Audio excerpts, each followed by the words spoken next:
అరెరెరెరెరే ఈ వానలు చల్లగుండా మోగులకి ఏమన్నా తూటు పడ్డదా ఎట్లా రీకాం లేకుండా కొట్టబట్టే ఇక కొట్టిన కాడికి సాలు గాని జర్ర జర్ర నిమ్మలవాడు దేవుడా అని శాన దిక్కుల వానదేవునికి మొక్కుతూర్రు జనం. ఎందుకంటే వానలు జయంగా గంత ఆగమున్నది. మరి ఇంతకు 2 తెలుగు రాష్ట్రాలను వానదేవుడు ఎంత ఆగం పట్టించిండు, జనం ఎంత తిప్పల పడుతుర్రో ఒక్కసారి అట్లా పోయి అరుచుకొని వద్దాం పార్రి. వారం దినాల సంధి తెంపు లేకుండా దంచుతున్న వానలకు ఖమ్మం జిల్లా గర్జన వణుకుతుంది.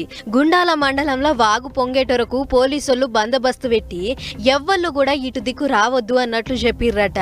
అట్లయినా కూడా పనికని పోయిన ఆదివాసులు గిట్ల నడుములోతు నీళ్ళల్లో వాగు దాటిర్రు.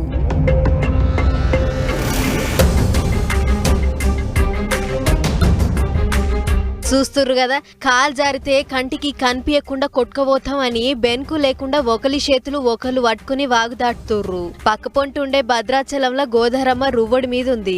ఇప్పటికైతే నీళ్ల మట్టం 48 అడుగులకు చేరిందట. ఇక 53 అడుగులకు చేరితే 3వ ప్రమాద హెచ్చరికలు చేస్తామని అంటుర్రట. అట్లనే కింద బాజు ఉండే ఊర్ల జనాలు సోయి మీద ఉండాలి అన్నట్లు కూడా చెప్పిర్రట. అటు ములుగు జిల్లా వాజేడు మండలం పేరూరు చంద్రుపట్ల తొవ్వలున్న మరిమాకు బ్రిడ్జి మీద శీతం నీళ్లు నిలబడ్డాయి. తొవ్వల నీళ్లుండి తెలంగాణ ఛత్తీస్గఢ్ రాష్ట్రాలకు అటు ఇటు వచ్చుడు పోవుడు బంద్ అయింది. మనుగూరు సింగరేణి దిక్కు పొట్టు పొట్టు వానలు పడుతుండేటొరకు బొగ్గుతోడు బంద్ అయింది. బొగ్గులొందలల్ల నీళ్లు నిలబడ్డాయని కార్మికులు పని పనిచేసిర్రట. బండ్లు కూడా ఏడియాన్నే నిలబడ్డాయి. అటు ఏపీల అనకాపల్లి జిల్లా రవాణాపల్లి డ్యామ్ కు తూటుపడ్డది.